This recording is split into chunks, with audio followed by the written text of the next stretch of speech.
Hello, friends. Welcome to Heidi's Colorful Colorado.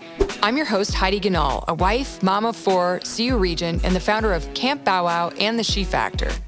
With a passion for keeping the spirit of our state alive and well, I started this podcast to bring the people of Colorado together to celebrate the amazing state we call home. Come along on this journey with me as I travel across our old country roads in my vintage RV, interviewing folks that embody the true spirit of the Rocky Mountains. From the Front Range to the mile-high city to the Wild West of Southern Colorado, we'll celebrate the history, beauty, and Coloradans that make this place the colorful state it is. Each week, you'll meet people trailblazing the way for an even more colorful future for us all, making a huge difference along the way. Are you ready for a Rocky Mountain ride? Let's do this, Colorado. Hello, everyone. Welcome to Heidi's Colorful Colorado. And boy, do we have a treat today for you. And I mean a treat, a literal treat when you hear who we're talking to.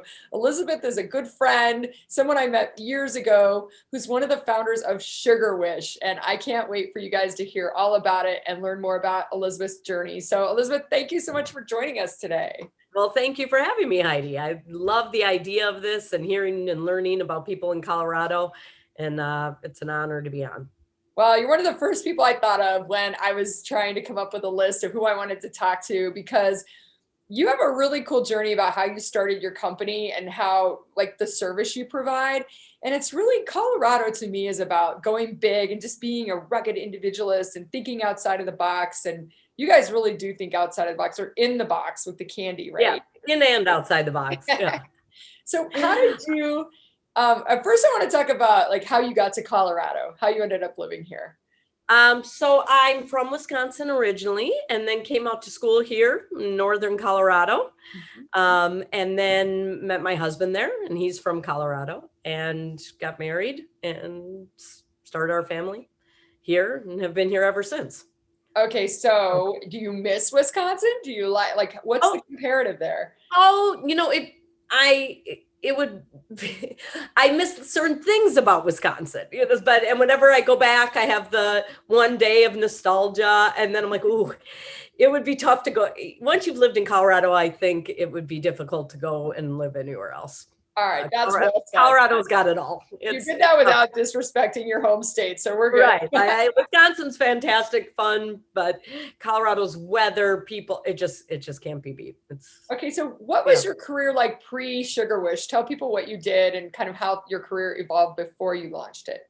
So I was in sales basically my whole career. I did mortgage sales, so worked for a bank and would go call on mortgage brokers and get them to send the loans to our bank.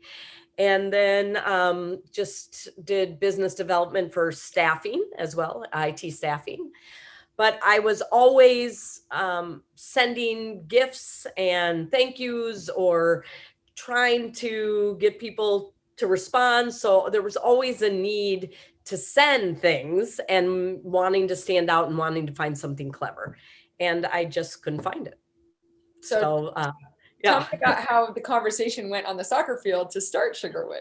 Yeah, but you know, Heidi. So Leslie and I, so Leslie is a co-founder, and we are both soccer mothers, and both our sons played on a soccer team, and on the sideline we would, that's kind of when we'd have our conversations. And she was talking about how she used to work in New York for Ralph Lauren, and she would at lunch go to the candy stores, and it would be something she'd look forward to all the time because it was about the picking and the fun and the anticipation. And I was at the time had on my mind clever business gifts, and we thought, wow, like what if we put that together? What if we could deliver that feeling like in the middle of the workday? What if you could send people that feeling of the kid in the candy store where you get to pick a little of this and a little of that, and just the happiness it gave people? And we figured, well, that's the whole reason you send a gift in the first place, is to deliver that feeling. So what if we could create that? What if we could create something that sent it right to their laptop when they're working, or their phone, and they could have the fun of picking? And so we started working on it, and that's how we created Sugarwish. So one of the best parts of Sugarwish, I think, which I use it all the time, people love it, is like the old school candy that you have on there, like things that we haven't seen in a long, long time. And it takes me back to being a kid and being at the local gas station or walking down the street to the corner store and picking out like the bit of honey or the Abba Zaba. How did you do all the research? Abba Zaba.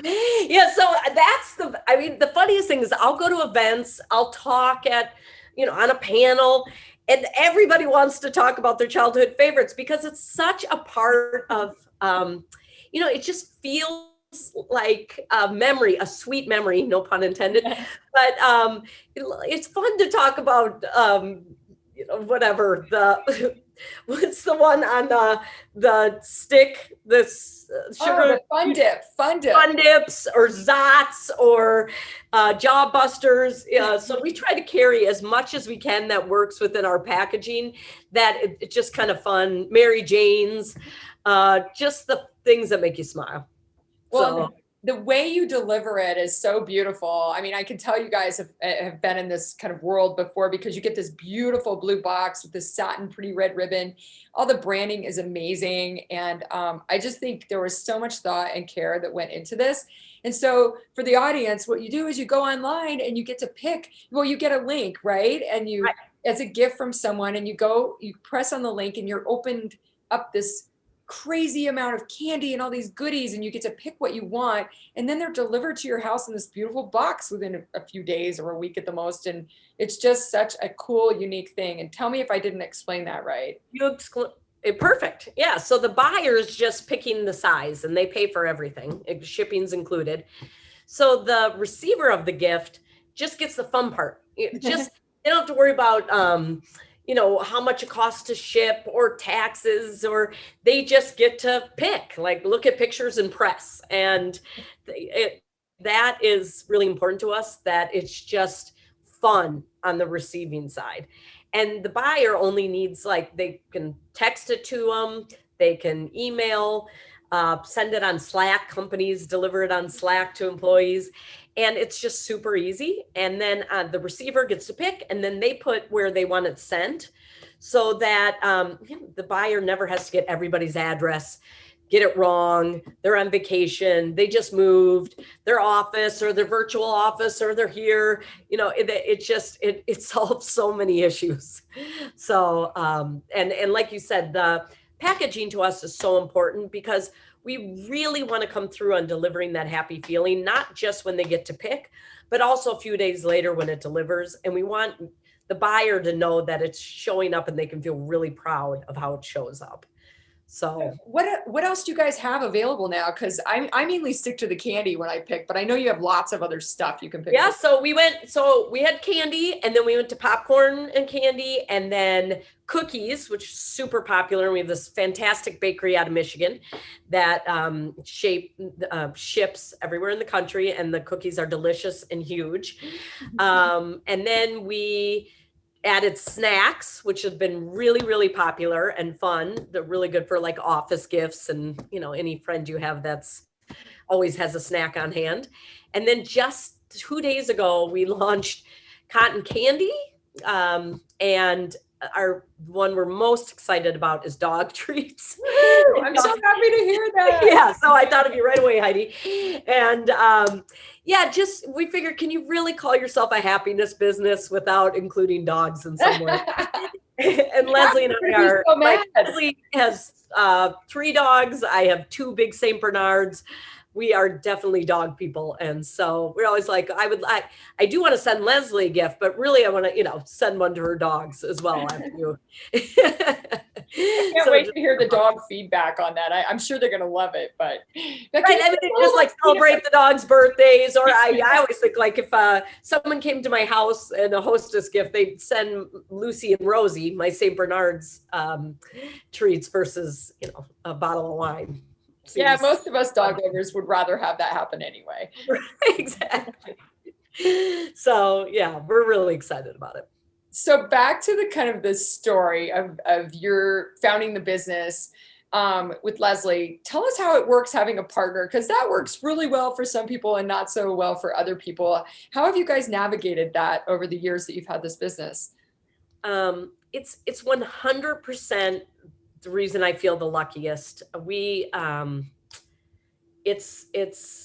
We're definitely family now. I love her with all of my heart. We've been through, up and down. When you run a business with someone, it's, you're almost married, or I spend more time talking to Leslie than my husband, honestly. But it's worked really well for us, but we have opposite skills. We both, she's very detailed. She's operations, just very on top of the things that I would be terrible at. And I'm the one, I do the podcasts, I sales, things that Leslie, you couldn't pay her enough to do it, even though she's like hilarious and everything. She'd be great at them, but it's just, she hates it. And I love it. So yeah, it's worked out really perfect.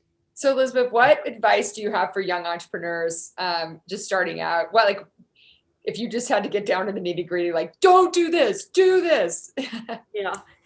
Well, somebody gave me this advice, and it's what I think about the most, is like, don't get too high on the highs and don't get too low on the lows. Like cut them in half. Like nothing's as great as you think it's going to be, and nothing's as bad as you think. I think it's called the Rule of Halves.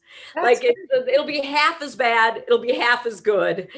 But like, it's just, I feel like the longer I've done it, the less I ride the roller coaster.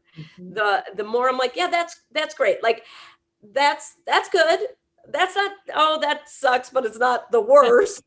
Where in the beginning, everything felt like I was going to die or it was going to be the greatest thing. And so it's just kind of ride that middle. You know what I would add?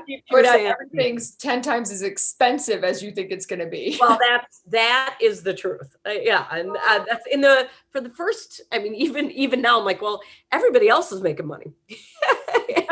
You've got attorneys, accountants, you're like, the bigger we get, that doesn't mean I'm making tons of money. It just means we have more people who are. No, that is so true. People think that because you have X amount in sales that you're making a huge percentage of that. And I mean, we're all living on these tiny margins, and then you always put everybody else first. You always give everybody else bonuses before you get one, even the dog in treats. Yeah, I know. That's what I'm always like. I think if I broke down the hour per hour, I wouldn't even want to know what I did per year.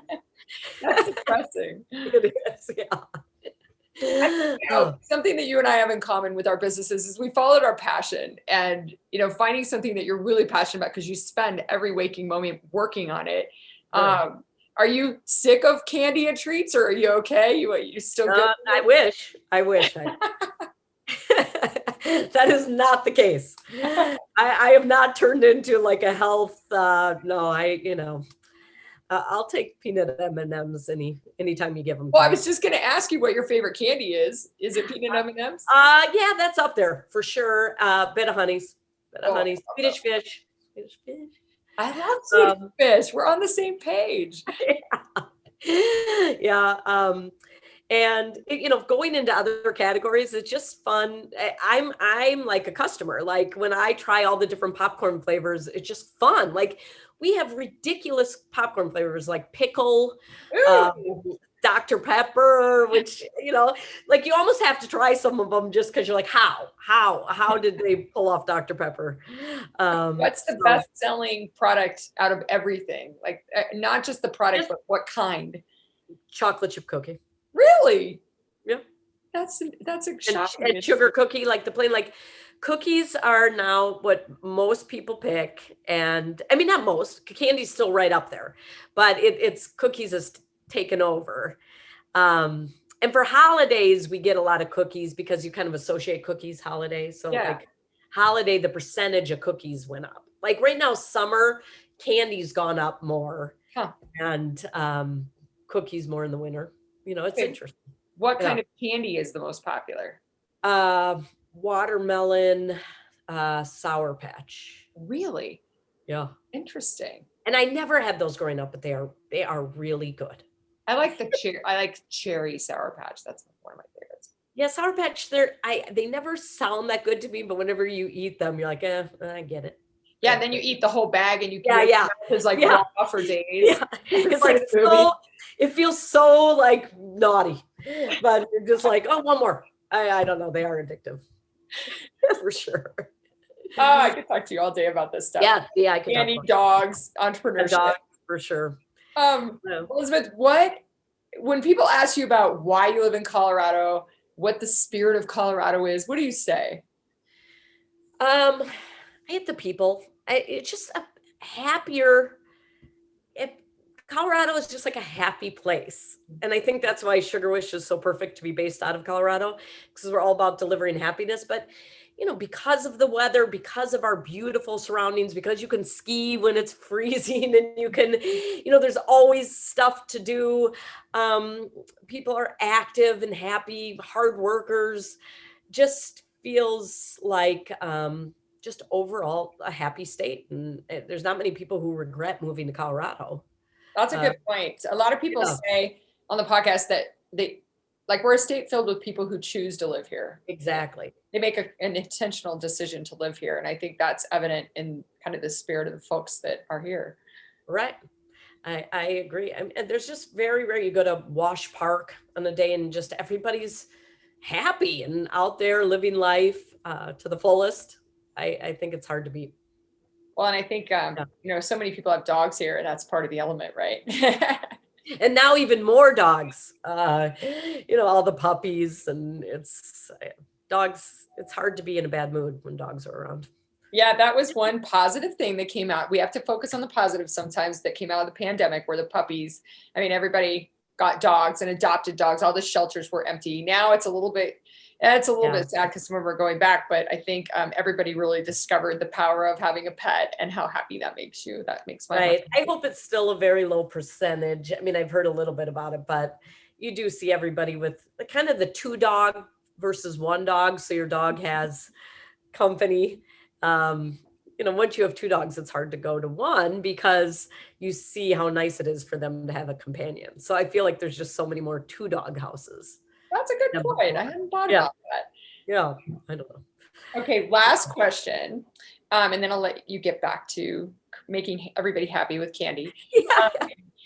What is the most Colorado thing you've ever done besides start a candy company out of Colorado? That's pretty Colorado, but what else have you done that's really Colorado? So I got a chance with a group of moms and our sons, and we went and we hiked Maroon Bells. Oh, nice. And it was really cool because it was all the moms and sons, and we all got to do that together. And then, it's the most gorgeous hike imaginable. And it's a whole day and you feel very accomplished and very proud to be in Colorado. That's a great one. I don't know that there's a more beautiful spot in Colorado than that. Maybe Hanging Lake. I like that, but it's pretty amazing. And the sand. It is amazing. We could go on and on, but you could go on and on. Thanks for joining us. Night skiing at Keystone. That's pretty Colorado. There's. That's a great one. Yeah, very fun. Thank you so much for joining us. It's been a delight as usual. And I love watching the company grow and seeing how incredible you guys are making the experience for your customers. I just always hear rave reviews about it. So how can people order a Sugarwish or follow you guys on social media or find out more? So you just go to sugarwish.com and you click on send a Sugarwish. It's super easy to send. You don't need anyone's address. You just need their email or phone number. And you pick a size and you send it. It's simple, and I would love for everybody to give it a shot. A little side note that people may not know is that you were one of our mentors at the beginning of our company and gave us fantastic advice. So thanks. Yeah, so it wouldn't be where we are without you. So thank you, Heidi. Well, that's very kind. You guys made it very easy and fun. It was a lot of fun hanging out with you guys and watching you launch. And I give all the credit to you. You've done a great job. Well, thank you. And dog treats. Cool. Yeah, but we'll have to get your advice. Being the dog expert that you are. I've been out of the blocks for a little bit, but I have a big 100-pound lab named Henry who would love to be a sampler of your treats if that's ever possible. Henry, I'm sending you one right when we get off. Henry's got a Henry's got to be a tester. We got to see what Henry thinks. Yeah. So well, thanks, Elisabeth. You have fun in Chicago with your son, and we look forward to having you back in Colorado and back on the podcast again soon. All right. Thank you so much for having me, Heidi. Thank you for joining us today on Heidi's Colorful Colorado. If you enjoyed this conversation, don't forget to rate, review, and subscribe. And definitely follow me on Instagram to keep up with my latest adventures. In the meantime, happy trails from me, Heidi Ganahl.